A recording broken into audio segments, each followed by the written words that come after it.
Horas, salam sejahtera untuk Bapak, Ibu, Saudara-saudari sekalian. Marilah kita menerima sapaan firman Tuhan melalui renungan harian HKBP Sutoyo. Kita berdoa. Damai sejahtera dari Tuhan Allah yang melampaui segala akal. Itulah kiranya memberkati hati dan pikiran saudara di dalam Kristus Yesus Tuhan kita. Amin. Firman Tuhan kita di pagi hari ini diambil dari kitab 1 Yohanes 4 ayat 9. Demikian firman Tuhan. Dalam hal inilah kasih Allah dinyatakan di tengah-tengah kita, yaitu bahwa Allah telah mengutus anaknya yang tunggal ke dalam dunia, supaya kita hidup olehnya. Dalam bahasa Batak dikatakan, sian ondo gabe patar holong ni rohani debata natuhita. Sian naung sinuruanai anakna nasasadai tu portibion.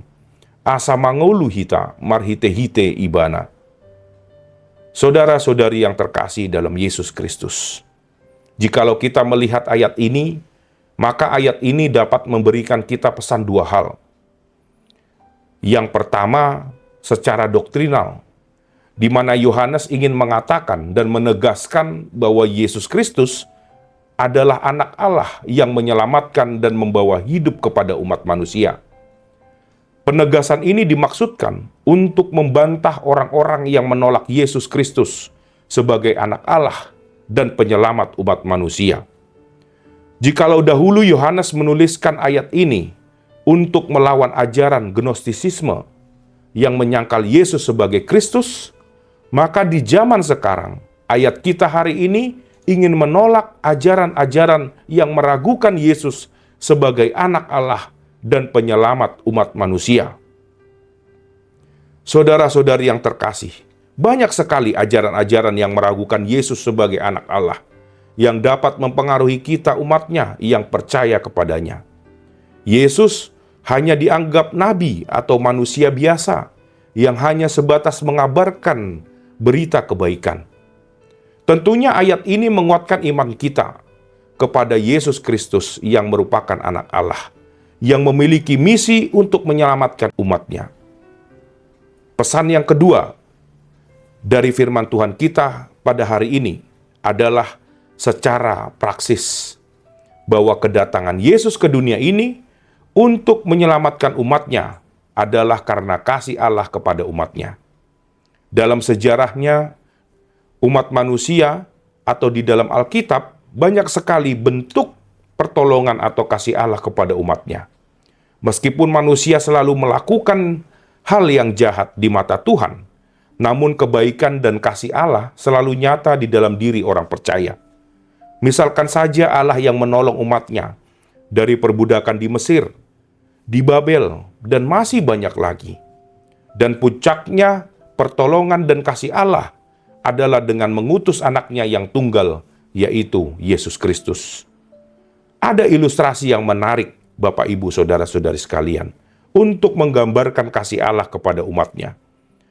Bahwa pada suatu hari, ada seorang petani yang menempatkan sebuah penunjuk arah angin di atas gudangnya dengan tulisan, Allah itu kasih.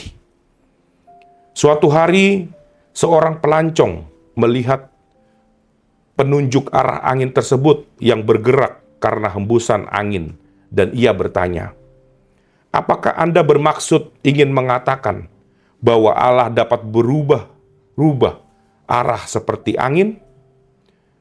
Petani itu menggelengkan kepala dan menjawab, tidak, saya bermaksud mengatakan bahwa tak peduli kemana angin berhembus, Allah itu tetap kasih. Saudara-saudari yang terkasih, ilustrasi ini ingin menggambarkan bahwa kasih Allah kepada umatnya adalah kasih yang tanpa batas, yang tidak dapat dipengaruhi oleh lingkungan atau keadaan kita.